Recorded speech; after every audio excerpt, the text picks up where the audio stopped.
Hi guys, Logan here with another video. Today, I got something cool to show you. This is the Morbid Enterprises, I believe 2015. Quote, don't quote me on that entirely. I'll have the actual date, the actual year in the description, or in the title actually. I believe this is 2015 animated haunted mannequin. This was a wholesale item from Morbid that was sold at a number of retailers, including Spirit Halloween. They sold this online only. This is one of my personal favorite Morbid props because of how unique it is and just how creepy it is. I personally have always had kind of an aversion towards mannequins. I can't fully explain why. I've never liked them. I've always found them to be really uncanny. And I know there's a lot of other people who have those same sort of feelings as I do. And this is kind of the perfect one, the perfect prop. It plays on one of my personal fears, which are mannequins. If I play like a horror game and there are mannequins in it, no. Automatic nope. So this kind of gives me a bit of a Silent Hill vibe. I think it's more of just the grunge on it. They painted this to look super filthy. It's really cool. Filthy, it's all beat up. She's missing a finger. She's missing a hand. She's missing her legs. She looks to be like a shop mannequin, which I guess usually are technically torsos. Sometimes they'll have their lower legs, sometimes they won't. So, and she's got like a lot of different like detailing. Like she's got like a crack up here, and then along her waist. So they made these look like different pieces. You see like little chunks look like they're missing, and then her sensor's hidden right there along the waistline. But that's a really cool detail they did. The whole body is blow mold, It is a hollowed out blow mold plastic, and it even has like that blow moldy texture, as you can see. The head is also plastic. It's a little bit of a thinner plastic, but it's also like a little heavy. And the arms are also blow mold. The assembly is pretty straightforward. It's just the body, arms, head, two poles, the base, and then the base cover, which is this thin, flimsy plastic. It is kind of cracked and beat up. I got this secondhand from Crazy Hauntzilla. Crazy Hauntzilla got this from another person. I don't know how many hands it's been through. She's definitely been used. He got her in this condition. I knew she was going to be in this condition. She's got some cracks and whatnot. This was broken off. He repaired it to the best of his ability, and then I'm going to preserve it to the best of my ability. So I don't mind that she's got all these cracks and parts missing. I think it adds to her since she's supposed to be beat up anyway. So, it is what it is. She functions properly. She still makes noise. She still lights up. That's the bare minimum. And I think with all the cracks and the weather, like the actual wear that she's gone through, I think she looks fine for what she's supposed to be. She's got 3 phrases, which all of them are really creepy, but she's really quiet, which is an issue. And she has a whole like speaker modification too. This is what Colton added. See right there. And even with this, she's still really quiet. It's just how her audio is. And then right here is actually the module. It's all underneath the body, and it is a pain to get to.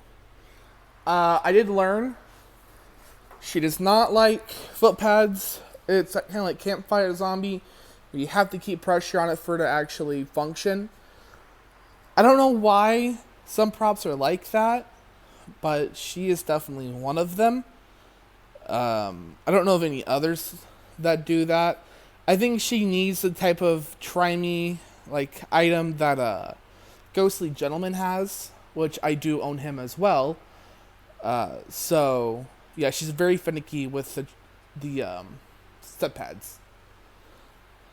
This is currently my second Morbid life size in my collection. I really don't own a lot of Morbid items. I was never a huge Morbid buff, but this was one I've always dreamt of having. And when Colton said that he was selling a lot of his collection, I immediately asked him about the Mannequin, threw him a price, and we went from there, and I'm very thankful. So thank you again so much, Colton. I really appreciate it. I'm very happy to have this item. It's super creepy. I have no idea how I'm going to display this yet, but I will probably have this in my doll makers area since, I don't know, you usually see mannequins associated with doll makers in horror games. And yeah, that'd be really cool. So I'm going to turn around for you. I'm going to put y'all down here.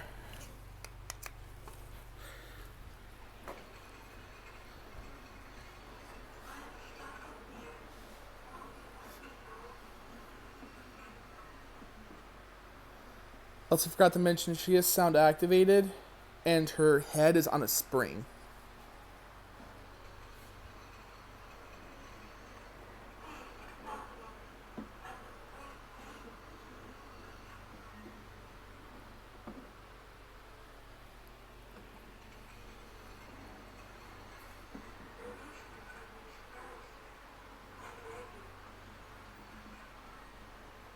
Yeah, see, she's really quiet.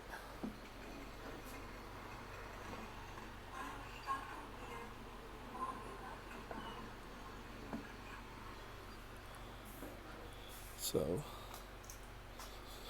I really like the mechanical creaking that she makes. It sounds like old cogs moving. I like that. I also like the voice that she has. It sounds very unnatural, almost demonic, but she speaks in this very calm manner. It's really creepy. And then you cannot hear on the official ones, but if you listen to like her audio rip, when she speaks, there's like this robotic, like I don't know if calling it a reverb would be like correct, but you'll have to watch like the Morbid demo of her, like the official, like demonstration of her, and you'll hear it. She's got this really creepy audio track, and I really like it. I think it's really well done. I much prefer it over the prototype, which I think says like apples are candy or apples or candy. Something really weird. She has like this really high pitched, like goofy kind of a cartoony witch voice that I personally strongly disliked. So I'm glad they went with a darker, kind of creepy, almost possessed voice and really creepy voice lines with this item. I really couldn't be happier with this. I think this is one of Morbid's coolest animatronics, especially for modern-ish Morbid. This is kind of the middle of their timeline, I would say, before they died. And this was probably one of their last greatest years in terms of producing iconic characters and really good props. So I'm really happy with this. I recommend it. If you can find this for a really good price, and even really good condition, I highly recommend it.